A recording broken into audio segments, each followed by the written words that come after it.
بخت باز آید از آن در که یکی چون تو درآید روی زیبای تو دیدن در دولت بگشا. بسم الله الرحمن الرحیم. تمام ناظرین و سامعین کو خداوند عالم یوم ولادت امام حسن علیہ السلام مبارک قرار دے. امام حسن ابن علی المجتبی، آپ کی ولادت 15 رمضان المبارک 3 ہجری روز جمعہ مدینہ منورہ میں ہوئی. آپ کی علمی صلاحیت جو تھی وہ بچپن سے ہی، یعنی کہ دنیا اس کا مشاہدہ آپ کی کم سنی کے عالم سے ہی کر رہی تھی. یعنی اکثر امیر المومنین کے پاس مختلف ادیان کے بزرگ تر علماء آتے تھے مناظرے کے. امام جو ہے وظیفہ امام حسن علیہ السلام کو آگے کر دیتے تھے کہ پہلے میرے فرزند سے بات کرو. آپ جو ہے انتہائی بردبار، حلیم، سخی ترین، تقویٰ ترین، عالم ترین و کریم انسان تھے. تمام اہل بیت میں تمام افراد کریم تھے.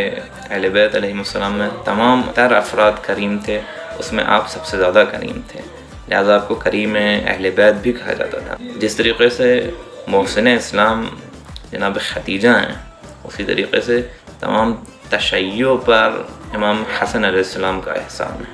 چونکہ ایک جس طریقے سے ہٹلر نے جیوز کا ہولوکوسٹ کیا، اسی طریقے سے معاویہ شیعوں کا بہت بڑا قتل عام کرتا، جس کو وہ جائز بھی ٹھہراتا اور وہ جنگ کا نتیجہ رہتا. امام کی نظریں یہ دیکھ رہی تھیں، امام کی بصیرت تھی کہ جو دیکھ رہی تھی کہ جنگ کا حتماً فیصلہ شیعوں کے حق میں بہتر نہیں. ویسے معاویہ نے مظالم نہیں ڈھائے شیعوں پر، مگر امام نے جو صلح کی، جو شرائط اس نے توڑی، تو اس کا چہرہ بے نقاب ہو گیا. تمام عالم اسلام کے سامنے اس کا چہرہ بے نقاب ہو گیا. لیکن امام نے اپنے قلم سے، یعنی جہاد بالقلم کیا، اور تمام شیعوں پہ ان کا احسان ہے. من الشیطان الرجیم، بسم اللہ الرحمن الرحیم. السلام علیکم ورحمۃ اللہ وبرکاتہ. ناظرین، 15 رمضان یعنی کہ ولادت امام حسن السلام، سب سے پہلے ولادت کی تقریب و تہنیت آپ کی خدمت میں عرض ہے. اس کے دن کی مناسبت سے امام اسلام کی ایک حدیث آپ کی خدمت میں عرض ہے. امام فرماتے ہیں، ان اللہ جعل شہر رمضان مضمار لخلقہ فیستقبون فیہ باطاعتہ الا مرضتہ فسبق قوم ففازوا وکسر آخر فخاب. مفہوم یہ ہے کہ اللہ تعالیٰ نے رمضان المبارک کو اپنے بندوں کے لیے ایک مسابقہ یعنی کمپٹیشن کے طور پہ خلق کیا. اب بعض بندے اللہ تعالیٰ کی خوشنودی، اللہ کی عبادت اور سعادت کے ذریعے سے ایک دوسرے پہ سبقت حاصل کرتے ہیں، جبکہ بعض اپنی کوتاہیوں اور غفلتوں اور توجیہ کی وجہ سے پیچھے رہ جاتے ہیں اور نقصان اٹھاتے ہیں. السلام علیکم. امام حسن کو کریمی اہل بیت کہا جاتا ہے. امام حسن کا دسترخوان بہت مشہور ہے. روایتوں میں ملتا ہے کہ امام حسن کا دسترخوان 12 ماس لگا رہتا تھا، جس پر چاروں طرف سے فقیر، غریب، مسکین، یتیم، غربت زدہ مسافر آتے تھے، پیٹ بھر کر کے کھانا کھاتے تھے اور اپنے ساتھ لے کر جاتے. دوسری جانب امام حسن جو کی سوکھی روٹیوں پر گزارا کرتے تھے. آج کووڈ-19 مہاماری کی وجہ سے ہمارے اطراف میں بہت غریبی پھیل گئی ہے، لوگوں کے گھر پہ فاقے ہو رہے ہیں. ہم عاشقان امام حسن کی ذمہ داری بنتی ہے کہ ہم اپنے اطراف میں دیکھیں، جو بھی ضرورت مند ہے اس کی اپنے ممکن طریقے سے امداد کریں اور اسی طرح امام حسن کا پیغام زمانے بھر میں پہنچائیں. بسم اللہ الرحمن الرحیم.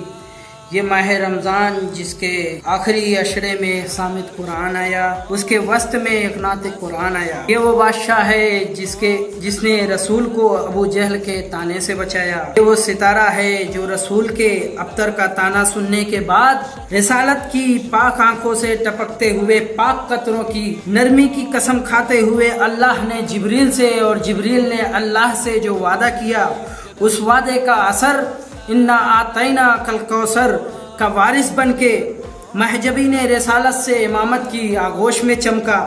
یہ وہ شہنشاہ ہے جسے حسین بھی اپنا امام کہتے ہیں. یہ وہ بادشاہ ہے جس کے سر پر علی کے بعد علی کی دستار آئی. رسول کی دعا سورہ کوثر کی تفسیر بن کے، حسن کی تصویر بن کے فاطمہ کی آغوش میں آئی، جو اس کا بھی بیٹا ہے، جو معراج پر پردے کے ادھر بھی بولا، اور اس کا بھی بیٹا ہے جو معراج پر پردے کے ادھر بھی بولا. رسول کو کاغذ قلم سے انکار کرنے والے، جن کے در پر صلح کے نام پر کاغذ قلم لے کر آ گئے اور جس کی قلم نے وہ وار کیا جو عباس کی تلوار نے کیا، یہ وہ بادشاہ ہے جسے حسین سے ساتھی نہ ملے، ورنہ خدا کی قدرت سے قبل نینوا کربلا برپا کر دیتا۔ یہ وہ قندیل عرش کا نور ہے جسے مصطفیٰ نے کہا اپنا بدن، فاطمہ کا چمن ہمارا دوسرا امام حضرت امام حسن۔ میں آپ سب کو دوسرے قرآن ناطق کے نزول پر،